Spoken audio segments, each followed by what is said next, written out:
Bu il, yəni 2026-cı ildə Azərbaycanda kişilərlə qadınların pensiya yaşı bərabərləşəcək. 2026-cı il iyun ayının 30-una kimi, yəni 30-u da daxil olmaqla yaşı tamam olan qadınlar 64 yaş yarımında pensiyaya çıxa biləcəklər. Amma iyul ayının 1-dən etibarən, iyul ayının 1-i də daxil olmaqla və ondan sonra 65 yaş tamam olan qadınlar pensiya yaşlı hesab olunacaq. Beləliklə, 2026-cı il iyul ayının 1-də Azərbaycanda kişilərlə qadınların pensiya yaşı 65 yaşa bərabər olacaq və bərabərləşəcək.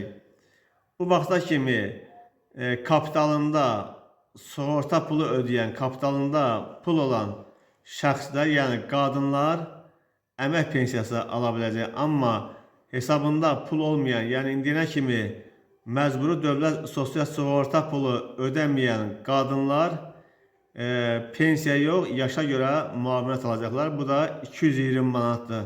Amma dediyim kimi kapitalında pul olanlar 220 manatdan yuxarı pul alacaqlar. Bu da ki, əmək pensiyası hesab olunacaq.